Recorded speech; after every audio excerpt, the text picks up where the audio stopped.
कि ये पिछली बार जो उन्होंने बजट प्रेजेंट किया था उससे भी खराब और निराशाजनक है। लाचारी में व्यवस्था में प्रस्तुत किया हुआ बजट है जो देश के 150 करोड़ जनता के लिए बजट नहीं है, सत्ता के लिए बजट है। जिस प्रकार बिहार को और जिस प्रकार चंद्रबाबू नायडू के प्रति इन्होंने प्रेम दिखलाया है और इस प्रकार अचानक उमड़ा हुआ जो प्रेम है ना, वो हमेशा मैं समझता हूं कि संदेह उत्पन्न करता है। कांग्रेस पार्टी के राहुल गांधी जी के 5 न्याय पत्र इन्होंने चुराया है। कुर्सी बचाने का ये बजट है।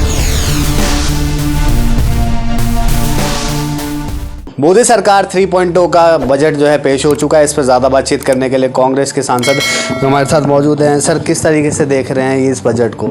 मैं समझता हूँ आपने अभी कहा कि 3.2 ये तो रिवर्स गियर में है, 2.3 में जाके। मैं इसलिए इस बात को कह रहा हूँ कि ये पिछली बार जो उन्होंने बजट प्रेजेंट किया था उससे भी खराब और निराशाजनक है। लाचारी में व्यवस्था में प्रस्तुत किया हुआ बजट है जो देश के 150 करोड़ जनता के लिए बजट नहीं है, सत्ता के लिए बजट है। और सत्ता के लिए इसलिए कि जिस प्रकार बिहार को और जिस प्रकार चंद्रबाबू नायडू के प्रति इन्होंने प्रेम दिखलाया है और इस प्रकार अचानक उमड़ा हुआ जो प्रेम है ना, वो हमेशा मैं समझता हूं कि संदेह उत्पन्न करता है।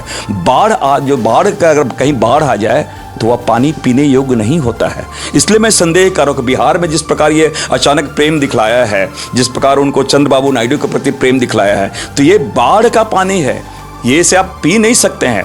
तो संदेह है। इसलिए मैंने कहा कि सत्ता बचाने के लिए एक कवायद है और इसलिए लाचारी में व्यवस्था में ये प्रस्तुत किया बजट है। और इसे मैं कहूँ तो बैसाखी बजट का ना ज़्यादा प्रासंगिक होगा और साथ ही चुराया है वो बजट है। कांग्रेस पार्टी के राहुल गांधी जी के 5 न्याय पत्र इन्होंने चुराया है, ये मैं जरूर कहना चाहूँगा। इसलिए कुर्सी बचाने का ये बजट है।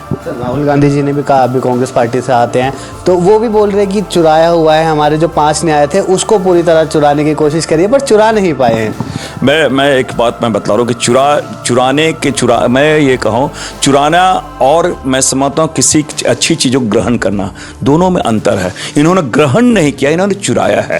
तो जब चुराया है तो उसमें नियत की कमी है। जब अच्छे इंटेंशन के साथ उन चीज़ों को इन्होंने ग्रहण नहीं किया है, अगर ग्रहण करते तो मैं समझता हूँ सारी चीज़ें आ जाती है। इन्होंने चुराया है। बिहार के लिए एक अच्छा ऑफर लेके आए पर बिहार के पास ही झारखंड है जहाँ से आप आते हैं, वहाँ के लिए कोई नामो निशानी कोई कुछ नहीं, तो कैसे लगा? यही तो मैं कह रहा हूँ कि झारखंड बिहार से अलग हुआ है, 20 साल है।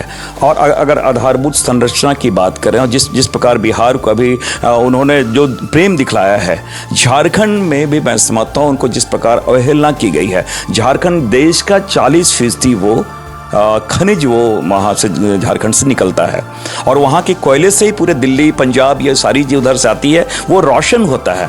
तो हम तो स्पेशल जिस प्रकार बिहार को पैकेज दिया गया था हम भी अपेक्षा करते थे, लेकिन जिस प्रकार झारखंड के प्रति उदासीनता अपनाई गई है, ये मैं कहता हूँ कि आज भी भारतीय जनता पार्टी झारखंड को उपनिवेश एक कॉलोनी के रूप में ही देखती है। वहीं पर अगर बीजेपी के घटक दलों की बात करें, वहाँ पे से नेता का एक बयान आता है, वो बोलते हैं कि अगर कॉपी करा है तो हमारा शुक्रिया अदा करें, वो जो चीज़ चाहती थी कांग्रेस वो चीज़ हमने लागू कर दी है। मैंने क्या कहते हैं, ये इन्होंने चुराई है।